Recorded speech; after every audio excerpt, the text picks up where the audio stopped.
गौरी गणपती विसर्जनासाठी चाललेल्या भक्तांकरिता मोफत सरबतचं वाटप करण्यात आलंय। आज गौरी गणपतीचं विसर्जन या निमित्ताने भारतीय जनता पार्टी युवा मोर्चाचे ठाणे शहर जिल्हा अध्यक्ष सुरेश दळवी यांच्या पुढाकाराने व ओबीसी युवा मोर्चाचे कोकण विभाग महाराष्ट्र प्रदेश संयोजक अमित पाटील यांच्या सहकार्याने ठाणे शहरातील कोलशेत खाडी विसर्जन घाट येथे गौरी गणपतीचं विसर्जनासाठी चाललेल्या भाविकांकरिता मोफत सरबतचं वाटप आयोजित करण्यात आलं होतं। ठाणे शहराचे जनसेवक आमदार संजय केळकर यांच्या मार्गदर्शनाखाली या उपक्रमाचा शुभारंभ करण्यात आला। भाविक भक्तांनी देखील मोठ्या संख्येने या उपक्रमाचा लाभ घेतला।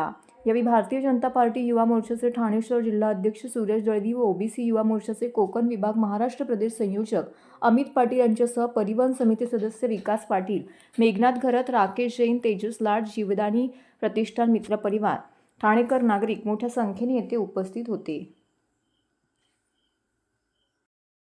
आज गौरी गणपतीच्या विसर्जनाची फार मोठी गर्दी या कोलशेत घाटावर असते आणि त्यामुळे सालाबादप्रमाणे भारतीय युवा मोर्चाने या ठिकाणी सरबत वाटप ठेवलं आहे।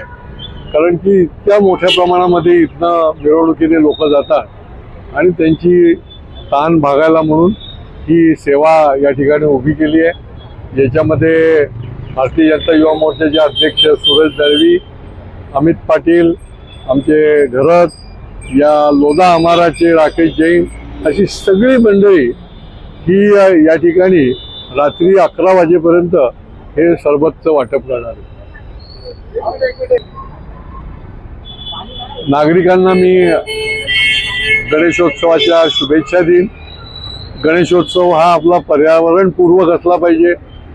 गणेशोत्सव जो आहे तो आनंदाने, एकजुटीने, एकत्रितपणे साजरा केला पाहिजे आणि योग्य योजनेबद्ध, नियोजनबद्ध शिस्तीमध्ये मग मिरवणूक असो किंवा गणेश उत्सवाचा उत्सव असो, हा त्या पद्धतीने केला पाहिजे की जेणेकरून सर्वांना त्याचा आनंद लुटता येईल। प्रचंड आवाजामध्ये करून देखील लोकांना त्याचा त्रास होतो आणि त्याच्यामुळे त्या भागामधल्या सर्वांनी मिळून या गणेशोत्सव साजरा करावा। मी विघ्नहर्त्याला साकडं घालेन, प्रार्थना करेन की या शहराची आणि आमच्या या महाराष्ट्राची उन्नती हो, भरभराट हो। पाऊस देखील पडलेला आहे।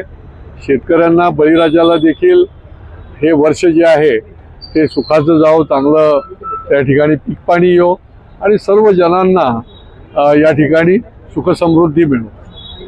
भारतीय जनता पार्टी ठाणे शहरातर्फे मानपाडा, मनोरमानगर, आझादनगर येथील सर्व गणेश भक्तांसाठी आज जे ढोल ताशासहित नाचत गाजत जे गणपती विसर्जनाला जाणार आहेत त्या सर्व नागरिकांना एक छोटासा उपक्रम म्हणून भारतीय जनता पार्टीतर्फे आज आमदार साहेबांच्या नेतृत्वात आम्ही एक सरबत वाटपाचा कार्यक्रम ठेवला आहे। पण हे सगळं करताना अजूनही मला बांधवातून ठाणे शहरातल्या गणेश भक्तांना आणि नागरिकांना सांगायला एक आतुरतेने माझं सकाळपासून एक मनातलं होतं की हे मी गणरायाला साखर घालतो की ह्या विधानसभेत, येणाऱ्या विधानसभेत आमदार संजय केळकर साहेब जनसेवक आमदार आहेत, हे भरघोस मतांनी निवडून यावे हे गणरायाला मी साखर घालतो। गणपती बाप्पा।